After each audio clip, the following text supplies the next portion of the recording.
these like live, like in my car, and I call them car chats with Casey, and I want to bring them back because I thought they were kind of fun. But I wanted to talk about how like we always hear like how we should wait for the perfect time, right? It's always like, oh, make sure like I don't know, like your credit's good, like you have savings, like you have this, like you have a good job, like you have that and this and that. And it's like, I feel like we're always waiting for the perfect time in order to do the things that we really want to do. And whether that be like we're preparing ourselves, right? And don't get me wrong, it is good to prepare yourself and not just do things on a whim like I do. It's good to be prepared and not reckless.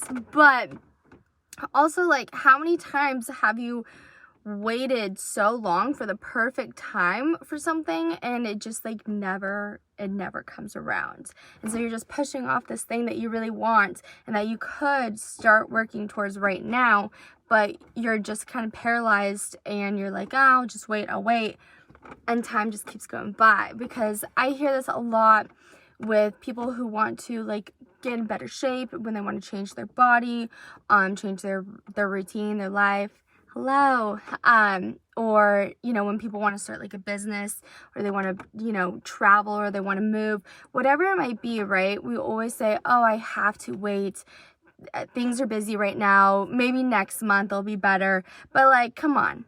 How many times does life just go according to plan, right? Like, how many times have you said, next month will be better, like I won't be as busy, but then something happens and you're almost busier, or, you know, something happens to your dog or you or your car, where all of a sudden you're paying way more money than you expected, right? Like you thought you were going to save money, you thought you were going to be less busy, but things don't work out, and so it actually gets worse for you. Or maybe it doesn't, right? We just never know. And that happens a lot with clients when they want to work out. They're like, oh, next month will be better, but then something happens, and you have to learn how to just start now and stop procrastinating, stop putting things off, because there's never going to be an absolute perfect time. I hope you guys can hear me okay, because my speaker's like on my car. Okay, perfect, you guys can. You know, so you just have to start now. And I keep thinking about this with my move, right? For those who don't know, I am taking off in less than 2 weeks.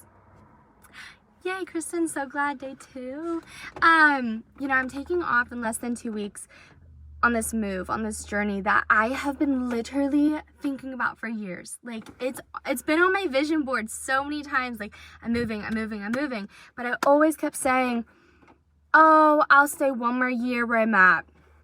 I'll save more money. I'll pay off some debt. My business will get bigger. You know, I always was like, I'll stay in my comfort zone and maybe later it'll be better. But when you're in your comfort zone, it's really hard to work towards something else because you're comfortable, right? Like, you're in your routine already. You're doing okay. Although you might want that thing, you're good, right? It's not like you're super bad. Usually, in order for us to kind of jump up, like something has to happen, or you have to like just kind of tear off the training wheels or whatever. Something my dad has always said, and said this to me when I wanted to start my business and I was terrified of leaving a 9-to-5. Like, I'm not kidding. I was working a 9-to-5 and a part-time job and running my business. And he told me that if you don't have a plan B, plan A has to work. And this is something that has stuck to me for so long, because it's really true. Because you have plan A, right? Whatever you want, your business, your, you know, the body you want, that move you want to take, whatever plan A, like this is like what you really want. And then you have plan B, which could be like you're still in the 9-to-5, but you want your business, or, you know, whatever plan B. It's like you have kind of this fallback plan. And how can you ever make plan A work if you are just kind of like setting yourself up for sabotage by having plan B, right? If you take away plan B, you're like, crap, I have one plan and it's gotta work out because I don't have plan B. I can't fall back on this. Like, this has to work out. So I'm going to put all my time and my energy, and I'm going to figure out a way to make this work. And that's kind of how I've lived my life since my dad has kind of like said that to me, I was like, wow, you're so right, because when my business is the only thing paying my bills, like, I'm going to figure out a way to show up on days I don't want to. But when I have a job that's paying my bills, right, I'll put aside things because I got this. Or, you know, same with like working out or the move, like whatever it might be. Like, think about kind of your situation and apply this to how it would be. And I'm just giving you the permission to freaking just go for it. Like, I don't have a lot of money saved up. I am going to be living off of some credit cards. I don't have a plan for my move. Like, it's not like I sat here, for months in advance and mapped out my every single move. Like, I am literally just ripping off the band-aid and I'm winging it. And again, I don't recommend that because I don't want you guys to just be like in a lot of debt and just like completely like screwed over, right? But also don't like put your life on hold because you're scared of failing. I'm fully prepared to fail, and I know that it'll all work out in the long run because I won't have a plan B.